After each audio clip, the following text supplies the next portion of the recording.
Welcome back student. अब हम equilibrium of forces का एक क्वेश्चन करेंगे, जिसमें आप देख सकते हैं चित्र में ABCDE एक स्ट्रिंग है या रस्सी है जिस पर कुछ लोडिंग की गई है। B बिंदु पर W1 भार लटकाया गया है, C बिंदु पर W2 भार लटकाया गया है और एक पुली D की सहायता से 300 न्यूटन का भार यहाँ E बिंदु पर लटकाया गया है। यह संतुलन की अवस्था में है, तब हमें ज्ञात करना है तनाव AB में, तनाव BC में, तनाव CD पोर्शन ऑफ स्ट्रिंग में। साथ ही साथ हमें W1 और W2 का मान भी ज्ञात करना है। जबकि चित्र में BC जो है वह क्या है, क्षैतिज रेखा है या स्ट्रिंग का क्षैतिज भाग है, जिससे AB भाग 150 डिग्री का कोण बनाता है और CD भाग 120 डिग्री का कोण बना रहा है। तो अब हम इस प्रश्न को हल करने में लामी प्रमेय का उपयोग करेंगे। अब लामी प्रमेय का जो कथन है उसके अनुसार तीन जो फोर्सेस होते हैं वह अपने अपोजिट एंगल की ज्या के अनुपात के बराबर होते हैं। तब हम किसी एक बिंदु पर एक समय पर लामी प्रमेय लगा सकते हैं। क्योंकि इस बिंदु पर तीनों ही बल अज्ञात हैं, टेंशन इन AB भी पता नहीं है, W1 भी पता नहीं है, टेंशन इन BC भी पता नहीं है, तो हम इसको पहले हल करने से कोई फ़ायदा नहीं होगा। इस बिंदु C को यदि हम हल करते हैं तो टेंशन BC हमें नहीं पता है, W2 नहीं पता है, लेकिन CD में जो टेंशन होने वाला है, स्ट्रिंग के या रस्सी के CD भाग में जो टेंशन होगा वो इस पुल्ली के सहायता से नीचे खींचे जाने वाले भार के ही बराबर होगा। ये जो 300 न्यूटन का बल है यही संचरित होकर कहाँ पहुँचेगा, यहाँ पर खिंचाव के तौर पर। तो tension in CD is equal to 300 newton. तो पहली चीज़ हमें ये पता चल गई। तो ऑब्वियस सी बात है, हमें एक बल का मान पता चल गया है, तो बाकी दो बलों का मान हम लामी प्रमेय से निकाल पाएंगे बिंदु C पर। तो सबसे पहले बिंदु C का एक फ्री बॉडी डायग्राम हम बना लेते हैं। ये हमारा बिंदु C, इससे ऊपर की ओर जाने वाला 300 न्यूटन का बल जो अभी हमने ज्ञात किया है, नीचे की ओर आने वाला W2 जो ज्ञात करना है, और एक हॉरिजॉन्टल टेंशन फोर्स TBC। ठीक है, अब इसमें कुछ कोण हमें ज्ञात करने पड़ेंगे। पहला कोण तो दिया हुआ है 120 डिग्री, जो कि BCD के बराबर है। ये कितना है, 120 डिग्री। अब ये जो कोण है ये भार सदैव नीचे की ओर लटकता है और BC क्षैतिज है, तो हम इसमें बीच में बनने वाला कोण कितना होगा, 90 डिग्री। यह एक साधारण सी बात है। अब जब ये 90 डिग्री हो गया, ये 120 डिग्री हो गया, तो तीनों कोणों का योग होने वाला है 360 डिग्री। तो हम ऐसा कह सकते हैं कि ये वाला जो कोण है ये कितना होगा, 360 माइनस ये जो कोण है ये हो जाएगा 360 माइनस 120 प्लस 90। इन दोनों को जोड़ेंगे तो 12 और 9 होगा 21, 210। तो ये कितना हो जाएगा, 360 में से 200 जाएंगे तो 160, 160 में से 10 गया 150 डिग्री। तो हमारे पास ये तीसरा कोण भी आ गया 150 डिग्री। अब लामी की प्रमेय के कथन के अनुसार पहले आता है बल, तो पहले हम जो ज्ञात बल है उसे ले लेते हैं 300 न्यूटन का, बटे में उसके अपोजिट वाले एंगल की ज्या या sine 90 degree is equal to, अगला फोर्स हम ले लेते हैं TBC।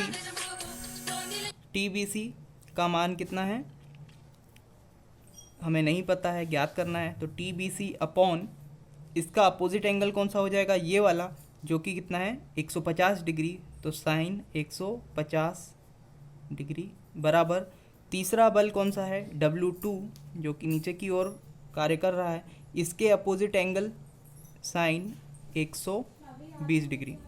अब हम एक एक करके TBC और W2 का मान निकालेंगे। तो पहले इन दोनों को हल करने पर क्या होगा, TBC बटे साइन 150 बराबर 300 बटे साइन 90।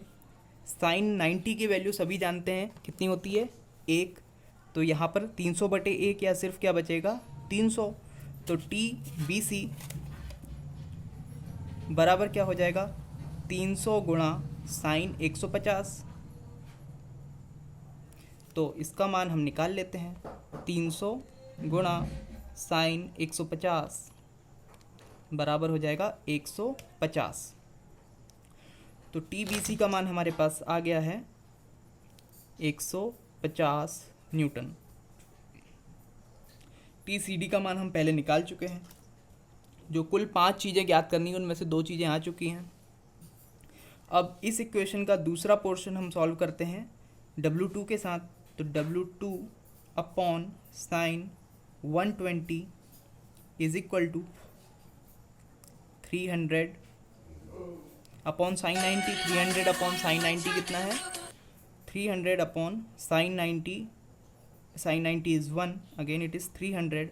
तो यहाँ से हमें क्या मिलेगा, W2 is equal to 300 into sine 120।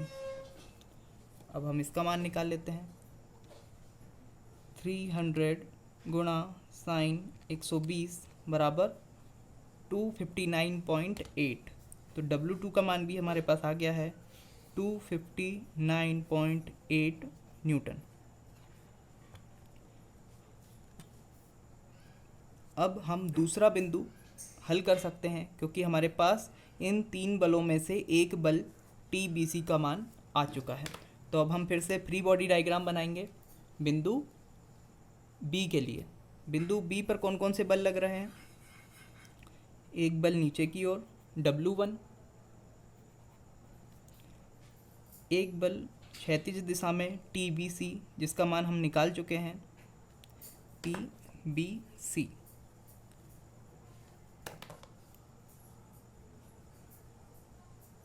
Is equal to 150 newton. और तीसरा बल है 150 डिग्री की दिशा में टी ए बी। अब यहाँ पर कौन कौन से कोण बन रहे हैं, ये कोण दिया हुआ है 150 डिग्री। फिर से बी सी जो है ये कैसी है, ये बी बिंदु है, ये सी बिंदु है, ये ए है। बी सी क्षैतिज है, भार फिर से नीचे की ओर जाएगा तो यहाँ पर 90 डिग्री का कोण बनेगा।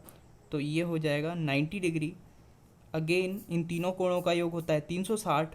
तो ये वाला जो कोण हो जाएगा 360 माइनस 150 धन 90। 150 और 90 कितना हो जाएगा, 240। और 360 में से 240 जाएगा तो कितना बचेगा, 120 डिग्री। तो ये कोण हो जाएगा 120 डिग्री का। अब हम लामी प्रमेय के अनुसार इसको रखते हैं। तो पहला बल ले लेते हैं जो हमें ज्ञात है, टी बी सी कितना है, 150 बटे उसके अपोजिट एंगल कौन सा है, 120 डिग्री। तो साइन 120 डिग्री बराबर, अब हम ले लेते हैं T A B, tension in A B portion of the string, opposite angle is sine 90 and last one is W1 upon opposite angle 150। तो यहाँ पर सबसे पहले हम ए बी का मान निकाल लेते हैं। टी ए बी बराबर क्या हो जाएगा, टी ए बी के बटे में साइन 90, साइन 90 का मान कितना होता है, 1। तो टी ए बी बराबर 150 बटे साइन 120। तो यहाँ से देखते हैं टी ए बी का मान कितना आता है, 150 डिवाइडेड बाई साइन 120 बराबर 173.2। तो टी ए बी का मान आ गया 173.2 न्यूटन। तो ये भी हमारे लिए एक उत्तर हो जाएगा। अब आखिरी जो चीज़ याद करना है वो है W1। यहाँ से W1 upon sine 150 is equals to 150 upon sine 120। 150 upon sine 120 की वैल्यू कितनी आई है, 173.2। तो यहाँ से W1 का मान कितना आ जाएगा, W1 is equal to 173.2 multiplied by sine 150 173.2 multiplied by sine 150 is equals to 86.6 newton. W1 is 86.6 newton. इस प्रकार से हमने सभी आंसर निकाल लिए हैं। W1 का मान यहाँ आ गया, W2 का मान यहाँ आ गया, TAB का मान यहाँ आ गया, TBC का मान ये है और TCD का मान सबसे शुरू में निकाला। तो इस प्रकार से हमने सभी आंसर यहाँ पर निकाल लिए हैं। अब परीक्षा में अच्छे नंबर लेने की दृष्टि से आप क्या कीजिएगा, जब इतने सारे क्वेश्चन के आंसर पूछे गए हों तो आप यहाँ पर आंसर लिखिए और सारी वैल्यूज़ एक बार रिपीट कर दीजिए कि TAB का मान हमने कितना निकाला है। TAB is 173.2 Newton. TBC का मान हमने कितना निकाला है, 150 न्यूटन। TCD का मान कितना निकाला है, 300 न्यूटन। W1 का मान कितना निकाला है, 86.6 न्यूटन। और W2 का मान कितना निकाला है, 259.8 न्यूटन। ये एक लिखने का तरीका होता है जिससे जो कॉपी जांचकर्ता जो होता है उसे अलग अलग प्रश्नों के उत्तर नहीं ढूंढने पड़ते, सभी एक जगह मिल जाते हैं, तो आपको नंबर भी पूरे तुरंत दे दिए जाते हैं। तो इस प्रकार से ये क्वेश्चन जो है लामीज़ थ्योरम पर बेस्ड था और बहुत ही आसान क्वेश्चन है, इसको आप अवश्य करें। Thank you.